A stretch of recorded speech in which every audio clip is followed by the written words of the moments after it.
Saludos emprendedores hacks. En el episodio pasado hubo muy poco volumen, en este creo que lo corregí. Cualquier cosa me comentan, estoy atento a ello. Bueno, comenzamos con las noticias de criptomonedas. ¿Qué pasa en el criptomercado? Estamos en un invierno. ¿Qué va a pasar? ¿Hasta dónde puede llegar? Bueno, al final del episodio voy a dar un análisis técnico. Recordemos, siguiendo el análisis técnico anterior, recordemos que en el episodio anterior, bueno, estimé una caída del precio del Bitcoin. En este voy a examinar el Bitcoin junto con otra criptomoneda. Lo importante es que dos cosas pasan. Uno, que evidentemente hay una caída de los precios prolongada de las criptomonedas por dos razones. Bueno, hay múltiples razones, ¿no? Siempre hay. Recordemos que los precios en los mercados funcionan por múltiples variables exógenas y endógenas, pero más exógenas, es decir, una confluencia de todo lo que es esa abstracción del mercado. Lo cierto es que un potencial baneo, bueno, ban, o una potencial prohibición de la criptominería y del trading en Rusia acelera el proceso de que los activos criptoactivos bajen su precio en el mercado. Y lo otro, una excesiva liquidez en los mercados, una excesiva liquidez de masa monetaria genera una trampa del valor, es decir, pueden subir mucho el valor de un activo porque todo eso lo absorben los mercados financieros. Entonces, no nada más pasó con las criptomonedas, también pasó con las acciones, pero las criptomonedas son como que el boom porque subieron muchísimo, es decir, casos como Shiba son anomalías, son muy poco probables. Igual que el Bitcoin tuvo una revalorización no tan alta, pero sí tuvo muchísima revalorización.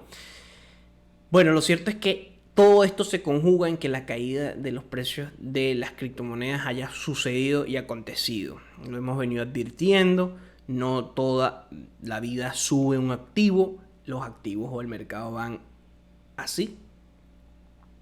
Bueno, de este lado podemos examinar acá el precio de las criptomonedas en este momento y también el precio de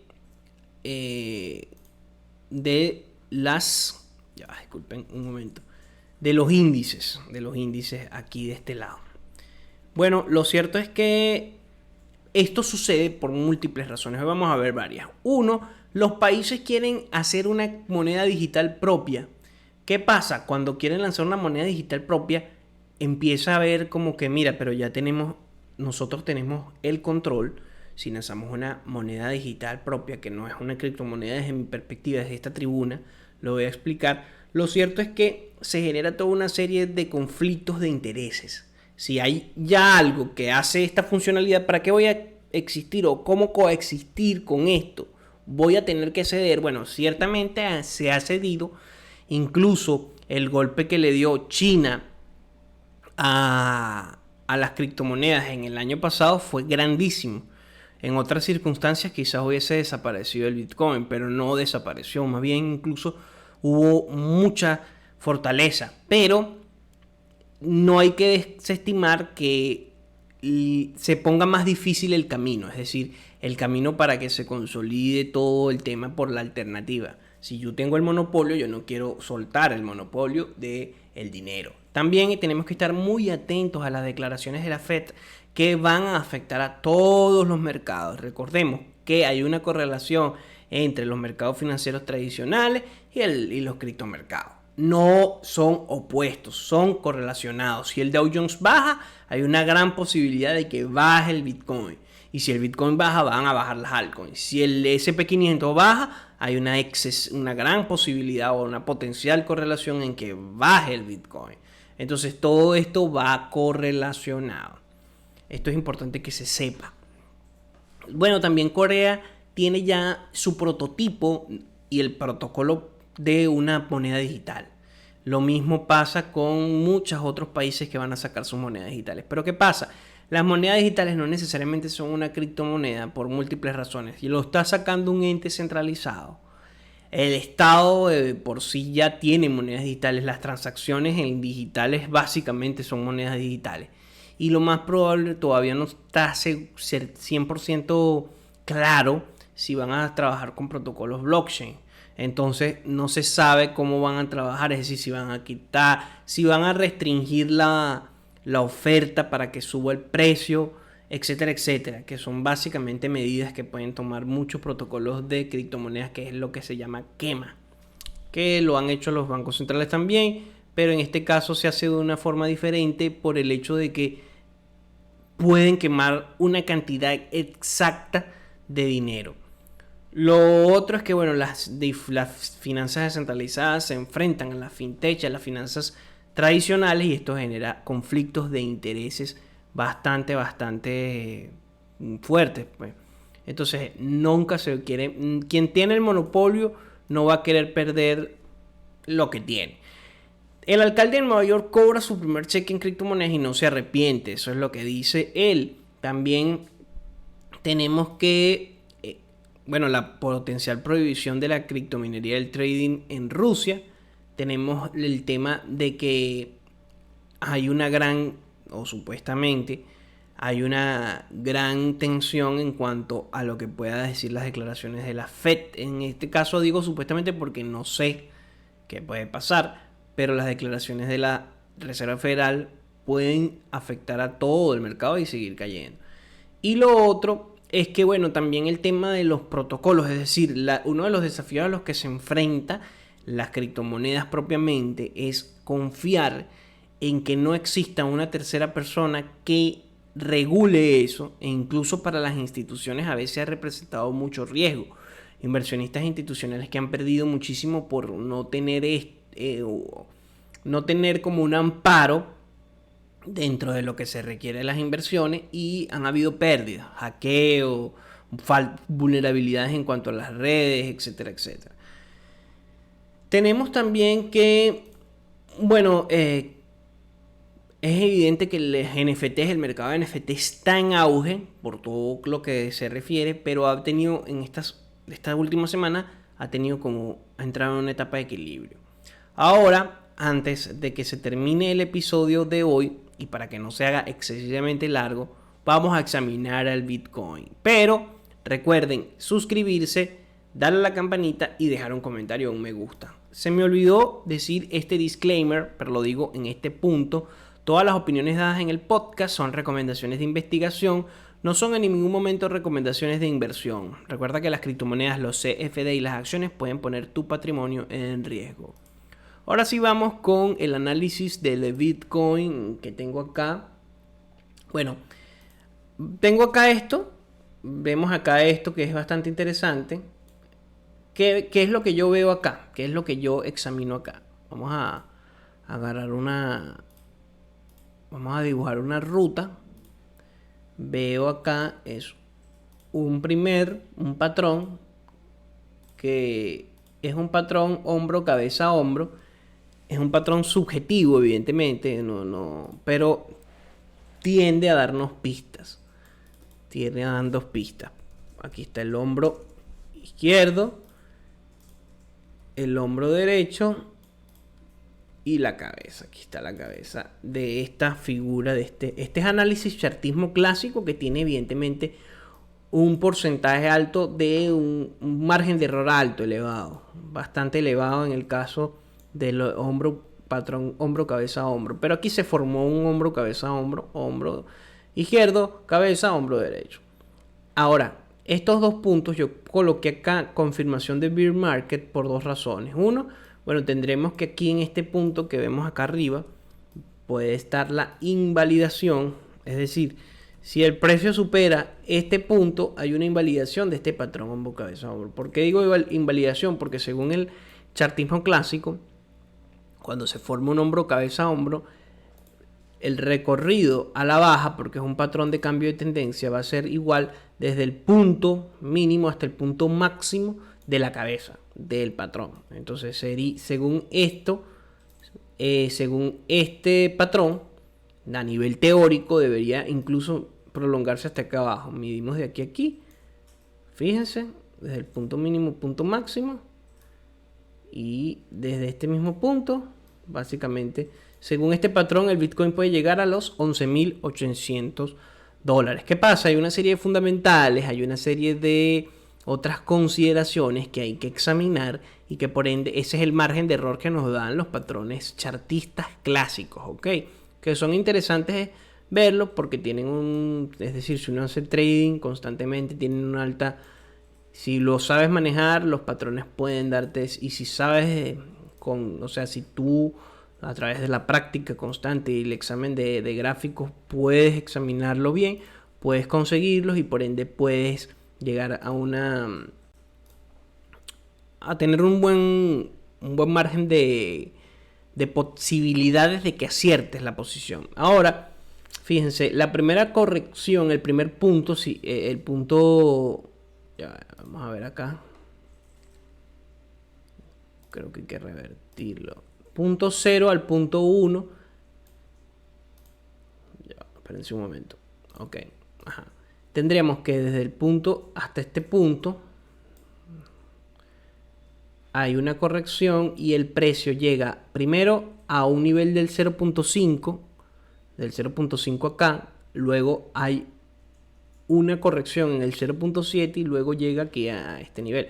Entonces vamos a tomar con el Fibonacci este punto y vemos que acá llega al 0. Esta otra intento alcista llega al 0.61, ¿verdad? Entonces si vamos a la tabla, hay una tabla que dice o que proyecta, digamos que las zonas en donde puede llegar el 0.61, teóricamente hablando, evidentemente todo esto es teoría, hay un margen en cuanto a puede o no consolidar, es decir, puede o no cumplirse. Si llega a 0.61, lo más probable es que su proyección sea 0.61. Ese sería como que la confirmación probable, ¿verdad?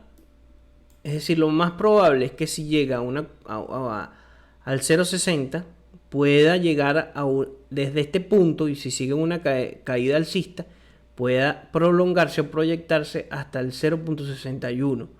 Este es lo primero que se dice teóricamente. Pero,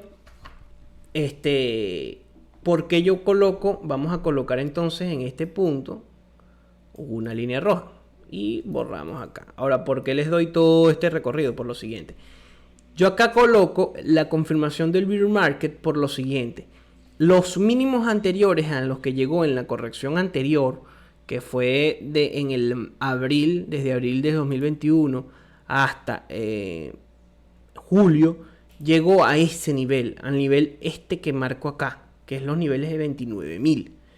Ahora, si rompe este nivel con fuerza, no como sucedió aquí, que fue una falsa ruptura, o sea, tiene que consolidarse con fuerza y quizás dibujar una vela y después otra vela. Desde mi perspectiva, si eso sucede, el Bitcoin entraría en un mercado bajista. ¿Ok? Si rompe esto, podríamos entrar en un mercado bajista, que es lo que comenté la otra vez, un mercado bajista y una acumulación por acá. Ahora, según el chartismo clásico, el Bitcoin puede llegar incluso hasta estos niveles de 12.000, 11.000. Claro, lo ideal en estos puntos es tener contemplado que pueden ser zonas, no necesariamente tienen que ser un punto específico, sino zonas. Entonces todas estas zonas son posibles, las voy a dejar marcadas para verlos en próximos podcasts. Voy a dejar marcado este análisis, entonces para que podamos como que tener un control desde que se forma el patrón hombro, cabeza, hombro en este punto y el recorrido a la baja.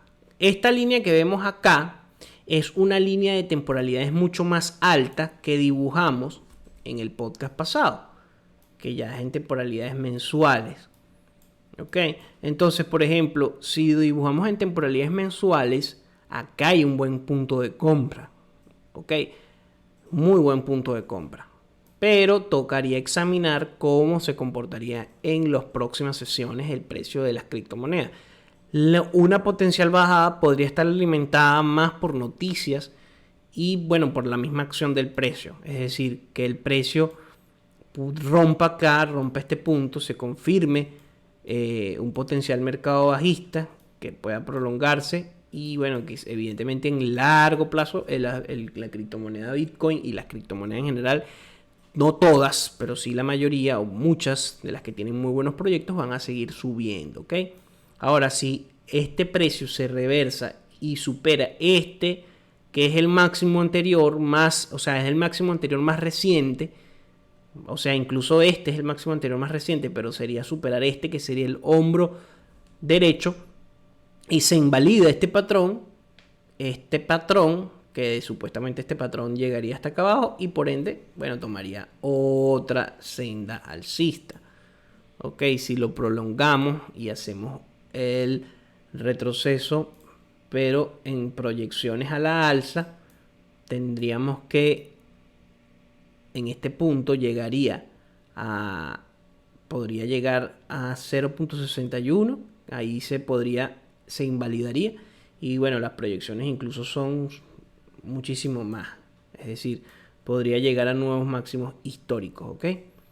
Pero como digo, todo esto depende de cómo se vaya comportando el mercado. Igual lo vamos a dejar acá. En la sesión pasada del podcast, bueno, comenté que podría seguir cayendo y efectivamente lo hizo. Ahora vamos a examinar otro, el BNB, que es el de Binance, que me gusta mucho. Y bueno, voy a también examinar el Ethereum. Aquí está el BNB y en esta pestaña voy a examinar el Ethereum. El Ethereum se enfrenta a otras condiciones diferentes al Bitcoin por múltiples otras razones. Bueno, en el caso del BNB tendríamos que hay una línea importante, es decir, hay una zona importante de mínimos que se repitió desde que comenzó esa senda alcista, hace un breakthrough, es decir, un breakout, hay una ruptura importante, primer piso, segundo piso, tercer piso, cuarto piso, quinto piso. Probablemente acá vuelva a dibujar ese piso. Esta es una moneda mucho más nueva, pero representa al exchange o a uno de los protocolos que más se están utilizando en estos momentos. Y también representa todo lo que tiene que ver con la cadena de Binance Smart Chain y el exchange propiamente, ¿ok? El exchange propiamente de Binance. Entonces, en este punto, en el de BNB, ¿qué es lo que tenemos? Bueno, tenemos esta zona muy importante que muy probablemente la volvamos a ver. Y tenemos esta otra, este otro canal alcista que fue roto hace poco. Fíjense que aquí hubo un rebote, básicamente por ahí por la primera semana de enero del año 2022, perdón, llegó a estos niveles de confluencia, pero cuando rompe este canal alcista, es muy probable que veamos acá al BNB. El BNB es muy probable que llegue a esta zona, o eso es lo que veo, para volver a subir. No sé si en este caso, en esta nueva, porque estos son ciclos, aquí termina ese ciclo alcista y aquí se vuelve a dibujar otro ciclo alcista. Es decir, acá en esta gráfica, evidentemente vemos dos ciclos alcistas. Pero ¿qué sucede? Porque a diferencia, esto es una cuestión de escala. Aquí en estos mínimos, acá en estos precios también hubo ciclos. Pero hay una gran diferencia que tenemos que examinar también, que el precio nos los dice. Que es que a partir más o menos de este punto, vamos a poner desde este punto, comienza a haber más volumen de transacciones porque comienzan a ingresar las instituciones. Entonces, el primer ciclo vendría siendo acá. Incluso acá yo dije hace tiempo que iba a venir un corto y efectivamente se vino abajo el precio fue una corrección súper agresiva.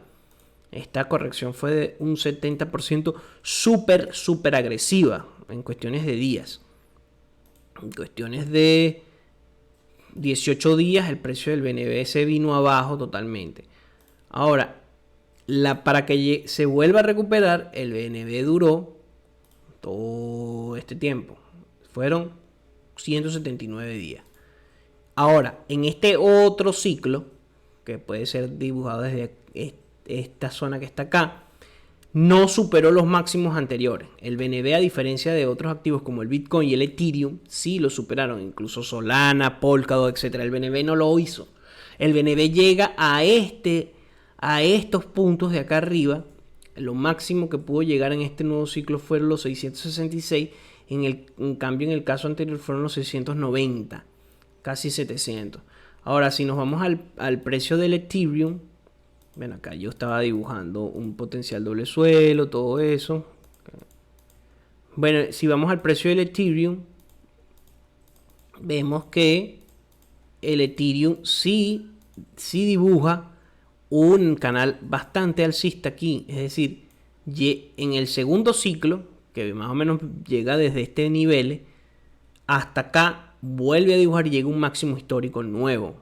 Cosa que no hizo el BNB y que no hicieron muchas otras monedas. No nada más el BNB.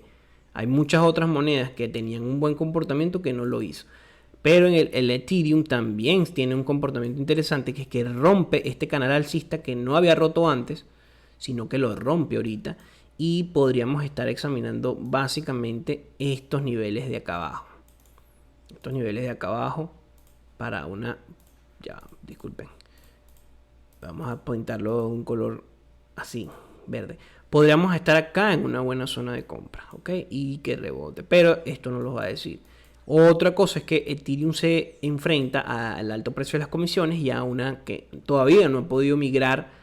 Todavía no se ha podido migrar a la prueba de POS, que es Proof of Stake. Entonces aquí en estos grandes ciclos no ha podido terminar de consolidar, digamos, que el mercado como un gran competidor incluso del Bitcoin, por ese problema con su red. Pero lo cierto es que cuando tiene esta corrección, que fue desde el 12 de mayo, llega a este canal alcista y rebota aquí. Supuestamente debería haber rebotado si seguía este mismo patrón, este mismo ciclo en este punto, pero bueno, rompió, también quizás alimentado por el tema de las grandes de los precios de las transacciones, y podamos ver en precios acá, e incluso que sería un precio mínimo, o incluso, bueno, si evidentemente si rompe eso se seguiría cayendo, ¿no? Pero no sé, no lo veo tan probable. No lo veo tan probable que llegue quizás a estos precios de 1200 el Ethereum, o incluso menos, acá 800.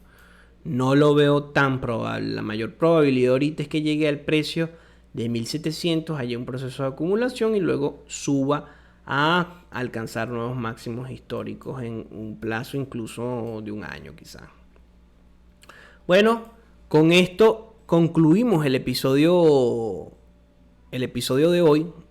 El episodio de las criptomonedas se volvió a extender porque examinamos más criptomonedas. En este caso examinamos 3 precios de las criptomonedas. Se extendió 10 minutos, 12 minutos más de lo previsto de todos los podcasts, pero espero que les haya gustado mucho. Recuerden dejar en los comentarios cualquier cosa que quieran agregar, compartan el video y suscríbanse. Eso me va a ayudar a continuar acá brindándoles contenido de muchísimo valor. Es lo único que realmente les pido para continuar acá. O sea, si no, bueno, no voy a poder continuar en el canal. Pero claro que sí. Gracias a todos los escuchas de Spotify, Apple Podcasts, Google Podcasts, Evox y Anchor. Gracias a todos. Y claro, YouTube, que comenzamos y estamos creciendo muchísimo, muchísimo. Vamos a ver si llegamos pronto a los 100 suscriptores para llegar a los 1000 suscriptores lo más pronto posible, y así ayudemos al canal a crecer y pueda traerles mejores cosas, entrevistas, nuevos materiales, etcétera, etcétera. Recuerda que si quieres ampliar el conocimiento, ve a emprenderhacks.com. Nos vemos el próximo podcast y gracias por escuchar a Emprender Hacks. Nos vemos, emprendedores hacks.